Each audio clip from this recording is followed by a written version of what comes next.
Welcome back to the deep dive. If you've ever felt, caught between that need for speed and the messy reality that often comes with really rapid growth, then you are absolutely in the right place. We're here to help you navigate that tension. We want to show you how to build truly enduring value by really mastering your processes. In our previous deep dives, we laid, well, a really crucial foundation for turning that chaos into something much more predictable, more profitable. We explored what we call the process first mindset, understanding how well designed processes actually enable speed, quality, and innovation. And they help you sidestep those notorious startup killers, things like regulatory fines, compliance failures, just wasteful inefficiencies, and those really painful process breakdowns. That's right. Yeah, our last series really dug into the practical how-to of process improvement. We started with understanding process discovery and mapping, showing how you uncover those hidden workflows and actually visualize what's happening day to day in your startup. We used everything from team interviews, observation, to things like journey mapping. Then we moved on to measuring what matters, right? Establishing those purpose-driven metrics from your big picture North Star down to those everyday diagnostic indicators and applying that iterative build, measure, learn loop directly to your operations. And finally, we looked at process improvement fundamentals and how you can adapt the lean startup methodology, usually for products, to your internal operations. We focus on things like minimum viable processes, making sure your internal workings are just as agile as your product development. Okay, so we've built that solid foundation. Great.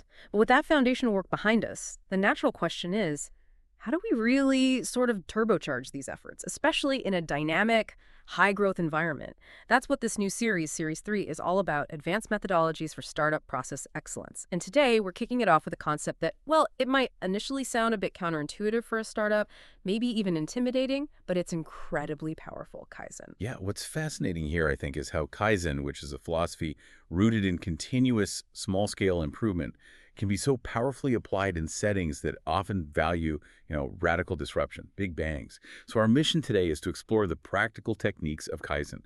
We want to emphasize how regular, team-driven adjustments actually lead to really significant cumulative gains over time, and how it fosters a culture of ongoing optimization that truly complements rapid growth rather than, fighting against it.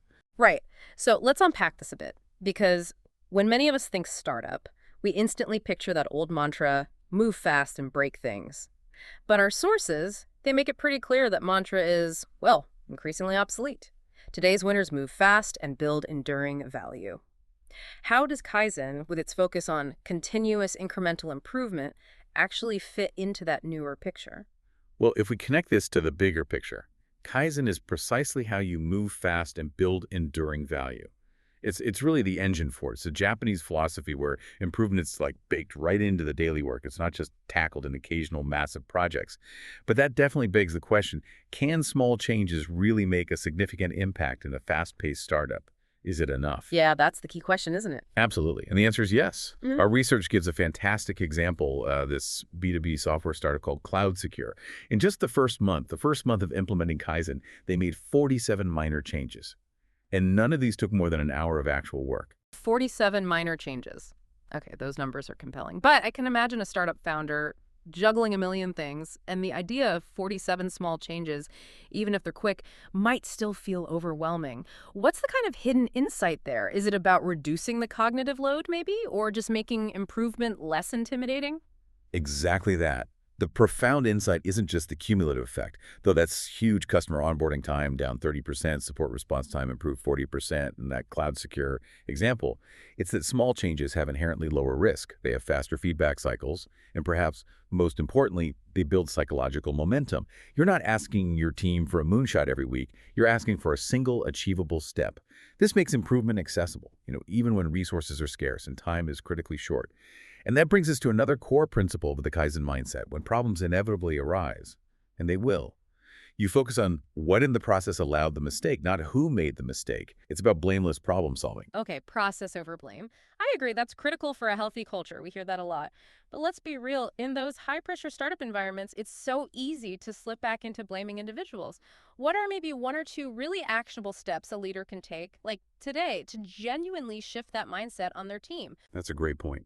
Beyond the sort of moral aspect, the real insight with process over blame is how it shifts the entire culture. It moves you from a blame-averse, mistake-hiding environment to one where problems are seen as valuable data points. They actually accelerate learning and prevent recurrence.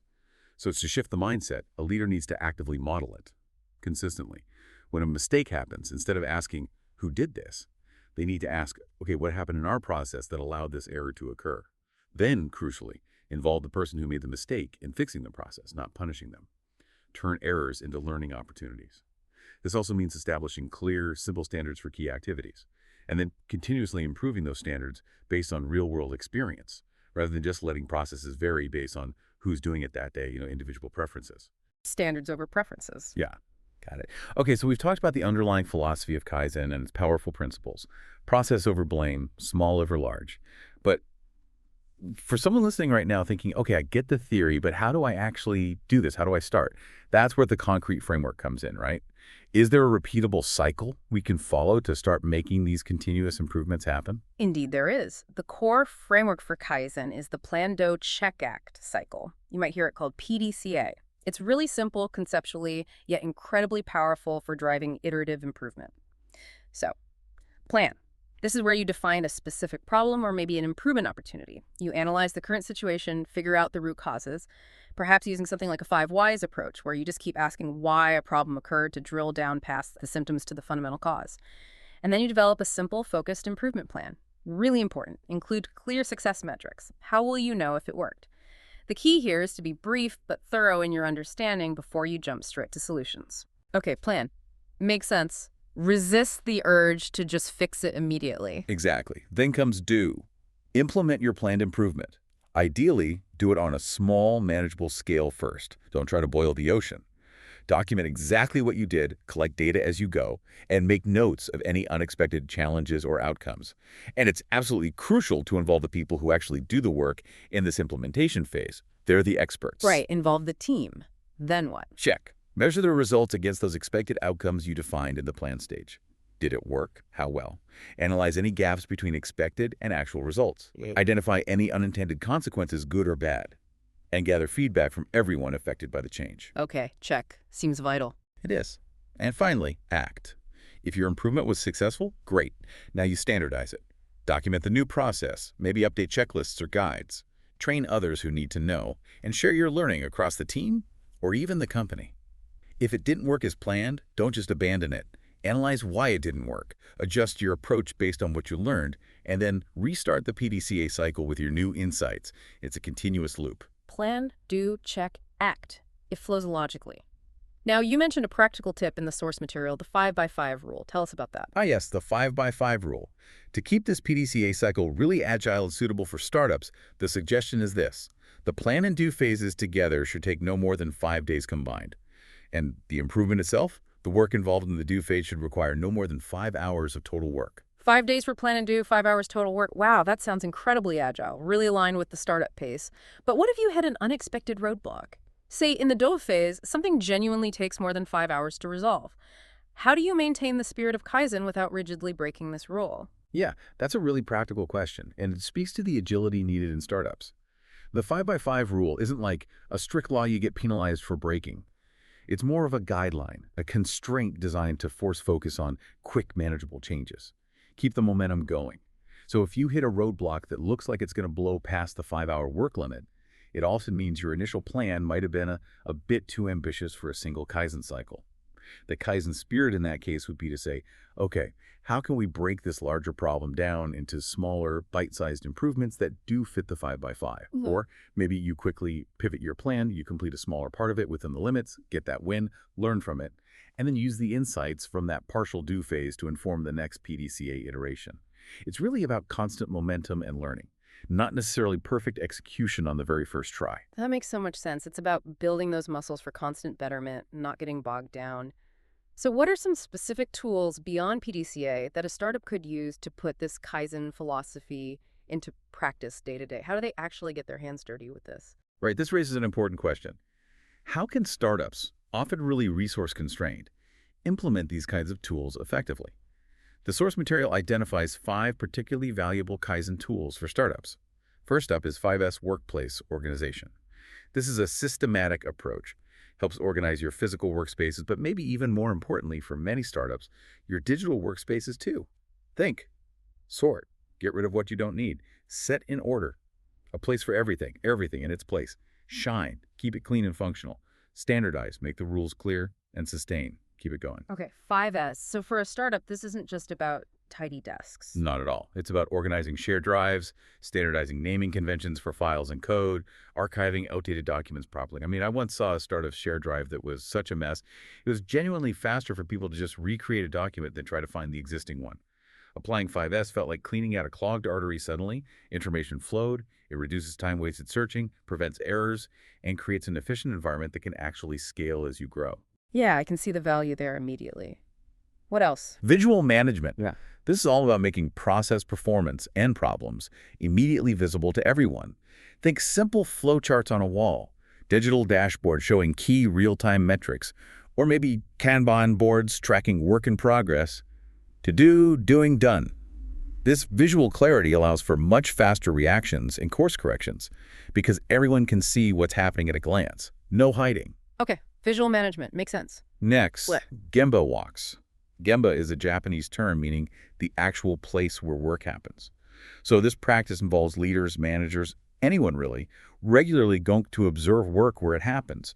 Not just relying on reports, it's about going to the source, observing the actual process, asking open-ended questions like what gets in your way or how could this be easier? Yeah. It's crucial to show genuine respect for the team's expertise while you're there and identify improvement opportunities together. It builds trust and provides invaluable first-hand insights. Go see, ask why, show respect. I like that. What's number 4? A3 problem solving. This is a structured, usually single-page approach for documenting the problem, its analysis, and the proposed solution or countermeasure. It typically covers everything from the initial problem statement and the current situation, through root cause analysis, to the proposed countermeasures, the implementation plan, and follow-up checks.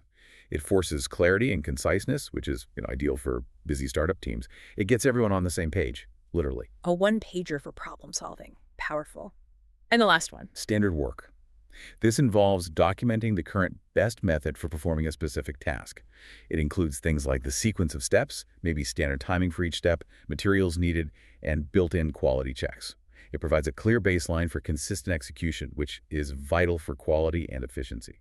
And importantly, it provides the foundation for future improvement using PDCA. You can't improve a process that isn't defined. It's not about stifling creativity. It's about ensuring a reliable, repeatable foundation for core tasks. Right, it sets the baseline from which you improve. Exactly. And there's a compelling case study in the source about a marketing tech startup, Growth Engine. They implemented these tools and saw really significant results. 5S reduced their digital asset search time by 60%. Think about that, save time. Visual management enabled much faster campaign adjustments based on real-time data. A3 problem solving helped them finally resolve some persistent nagging issues, and standard work reduced errors in their campaign setup by 40%. Plus, it made new team members productive in literally half the time. Wow, those are some seriously impressive numbers. Reducing errors by 40%, onboarding twice as fast. But, a lot of startups are just in that constant sprint to survive mode. Feels like heads down, just get stuff shipped. How do you convince them that investing even small amounts of time in these tools, 5S, visual boards, standard work, isn't just another distraction, but actually helps them build those muscles faster, helps them sprint better? That's the crux of it, isn't it? It's precisely because they are in sprint to survive mode that these tools become so critical, not less so. Think of it less as an investment of extra time you don't have and more as a shift in how they're already spending their time. If you're constantly firefighting, dealing with customer complaints because of process errors, or fixing broken internal workflows over and over, that is the real distraction. That's time not spent building the product or acquiring customers. These Kaizen tools are about identifying and systematically eliminating those distractions at the root cause. They don't just solve today's problems, they build the organizational capability, the muscle, to prevent future ones. They free up valuable time and, just as importantly, mental bandwidth for true growth activities. It really is about working smarter, not just harder or faster in a chaotic way. Working smarter, not just harder. Okay. So we've covered the principles, the PDCA framework, some specific tools. But here's where it gets really interesting for me. How do you make this continuous improvement thing not just a project or something you do when there's a crisis, but a genuine daily habit in a startup? How do you weave it into the fabric? Yes, this leads us right to the practical concept of implementing daily Kaizen. It's exactly that, embedding improvement into the very fabric of daily work, making it normal. And there's specific techniques for this too. One key one is daily improvement huddles. These are really brief, typically 5-15-minute team stand-up meetings. They're sharply focused on identifying and addressing small improvement opportunities. You quickly review actions from yesterday. Did we do what we said we'd do? Identify any new opportunities or blockers today. Assign small, quick tasks. And importantly, celebrate completed improvements, even tiny ones. Scheduling them consistently, like first thing in the morning, and keeping them super simple and focused are key. Rotating who facilitates the huddle also builds team ownership and engagement. Daily huddles. Okay, short, sharp, focus on improvement. What else for daily Kaizen? Improvement time boxes. This means deliberately dedicating small blocks of time, maybe just 30-60 minutes per person per week, specifically for them to focus on improvements within their own area of control. Protecting this time from other urgent tasks is absolutely crucial. Management is to signal that this improvement work is valued, it's part of the job, not just an optional add-on if you happen to finish everything else. Protect the time. Got it. Then there are Kaizen boards. These are basically visual management tools. Could be a physical whiteboard or a digital tool like Trello or Jira, specifically for tracking improvement ideas and progress.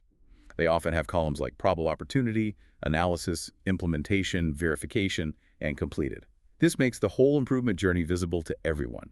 It fosters transparency, accountability, and shows momentum. Visual tracking of the improvements themselves. Okay. And finally, simple suggestion systems. Implement really easy, low-friction ways for all team members, regardless of role, to submit improvement ideas anytime they pop up. This could be a dedicated email address, a simple online form, even just a section on that Kaizen board. The key is ensuring a rapid response to these suggestions, acknowledge them quickly, provide support for implementing the approved ideas, and actively recognize valuable contributions. This really fosters engagement and shows people their ideas matter. Make it easy for everyone to contribute ideas. Love it. And there's one more practical tip from the source material for making this daily Kaizen feel achievable. Suggest a goal like one improvement per person per week. Just one. It sounds modest, maybe even trivial. But think about it. A 10-person team making just one small improvement each per week. That's 10 improvements a week. Over a year, that's 520 improvements. That's enough to fundamentally transform operations piece by piece without causing massive disruption or needing huge project budgets. It just accumulates. 520 improvements in a year from one per person per week. That really puts the power of incremental change into perspective. It's huge. So what does this all mean for you, the listener listening right now? Today, we've taken a really deep dive into Kaizen. We've revealed how these small, consistent changes, when you apply them diligently and continuously, can lead to truly massive cumulative gains. They can fundamentally transform not just your startup's processes, but its culture, too. Yeah, absolutely. We've seen that building enduring value in a startup, it isn't really about avoiding change or trying to get everything perfect up front. It's about embracing constant incremental betterment, continuous learning. It's really about fostering a culture where every single team member feels empowered and equipped to identify and solve problems day in, day out, turning those everyday challenges and frustrations into opportunities for growth and efficiency. So, to get started on your own Kaizen journey, maybe right after listening to this, here's your actionable takeaway. Implement a simple daily huddle, maybe just 10 minutes, or even just a weekly check-in with your team specifically focused on identifying and deciding how to address just one small process improvement idea. Honestly, it could be as simple as streamlining a frequently used email template, or maybe finally organizing that messy shared folder everyone complains about. Just pick one small thing. Remember, the process revolution, building that enduring value, it really starts with you and these small, consistent steps. Until next time, think about this. If you empowered every single person on your team to find and fix just one small frustration in their work each week consistently, what kind of unstoppable, efficient learning force would your startup become in a year? What could you achieve then?